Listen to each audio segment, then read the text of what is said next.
Why is black hole thinking important? Well, every time you think about your ex, you start to get sucked back in. So this is a really simple concept to remind you to just basically stay away. It helps you to push it out whenever you stumble across something. So for instance, if you run across a picture or you run across a Facebook post or somebody tells you something, it's a methodology to prevent you from basically going down that pit of hell, falling into that black hole. All right, so let me give you a little bit of an example. So right now, I'm not really feeling so well. I'm really worn down, and I've actually been out of work for most of last week. Well, not most of it, a couple of days of last week, just from not feeling good. I think basically I got food poisoning, so that's been just kicking my butt. So in that mode, or in that frame of mind, I stumbled across a Facebook post that my son had posted with a picture of him and his sisters and his mom, all happy together, and everything just looked great. So immediately it made me just a little bit angry, and I had a little bit of an emotional reaction about that, right? So, and part of that is because I'm worn down, I'm not feeling really great. Things in this particular moment don't feel really wonderful. So I had a flash from the past, basically. Okay, so on that, let's talk about how this would have worked for me in the past. In the past, 3 years ago, 4 years ago, this would have spiraled me into a depression. I would start ruminating about how everything is fun and easy and there's no consequences and all that type of stuff. And it would just amplify all the perceived negatives that were currently in my situation. Basically, I would start looking at my own situation and thinking about all the things that I couldn't do. And, here I am struggling and trying to make ends meet and trying to do the best I can, and zero consequences from the other person. Now, I know a lot of you guys have expressed the same type of thing and are going through that right now. And that's normal in the early stages of this because you are really hurt. The problem is it could take me days or even weeks to really start to recover and start to feel better. Now, the bad part about that is in the course of that time when you're trying to get better, if something else comes up, it just pulls you back down. Now, since I've basically implemented this framework of thinking, so to speak, so, I immediately know when I'm starting to dive into that negative way of thinking, or I'm starting to get too close to that black hole. What happens now, even with me not feeling well and being run down, I immediately can go back to that framework. And that framework consists of gray rock, hybrid no contact, absolute thinking, and black hole thinking. So in this situation, black hole thinking is critical because you have to prevent yourself from falling into the trap of the black hole, okay? Because the closer you get to any of that information, the worse it actually is for you. So bottom line, if I can get her out of my mind and don't include it in my life, then everything really isn't that bad. The other part of the black hole thinking that helps is I know to not look at what they're doing, right?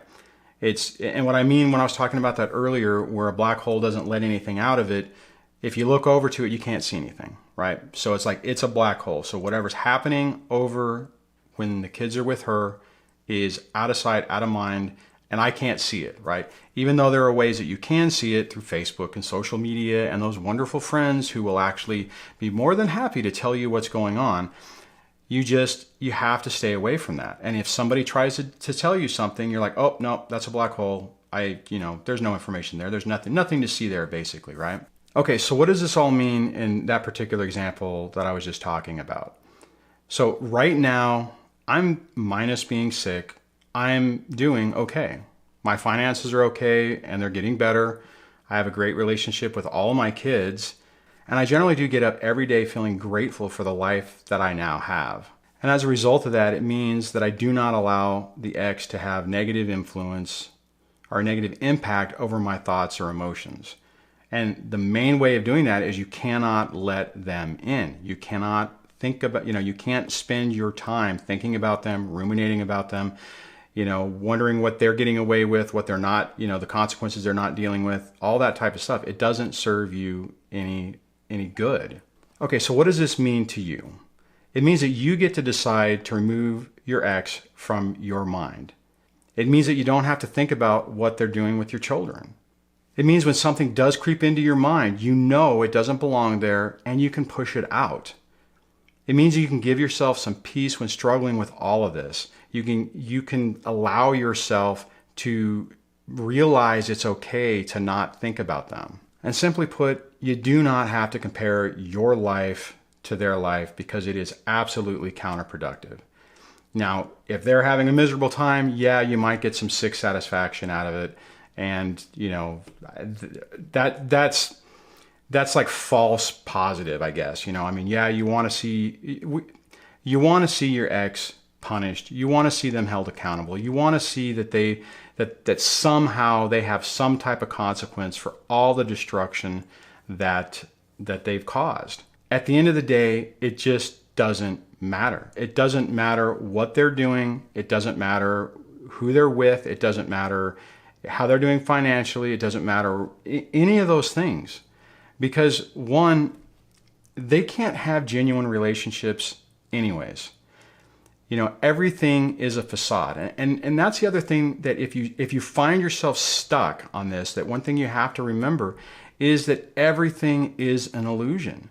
It's not real. It's not true. So when they are appearing like everything is just great, you know underneath the surface what's going on. You know, even if your ex is one of those type of people who always looks happy, unless you do something to get them to either give you the blank stare or to narcissistic rage on you, they portray, if they're one of those types that can portray that everything is just fine, that they are always happy, life is just great. Let me ask you this, and I know this is getting a little off track with black hole thinking, but this might be able to help you to realize this is what you need to do. And that is, when you were with them, was there a facade and a reality? Was there an illusion and what everyone else saw, the illusion everyone else saw, and a reality that you had to deal with? Were there subtle put downs? You know, were you systematically undermined and made to feel, you know, unworthy, unloved? You know, all those things. If the answer to any of those questions is yes, then use that. If you get stuck thinking, but they're happy, it was fake. People who saw you and them together thought the same thing. You know, they didn't know you were slowly being destroyed from within because it was hidden.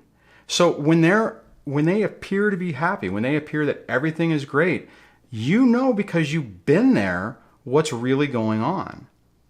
So in that case, so when you think about that, then think about that thinking about them is counterproductive and it doesn't serve you any good at all.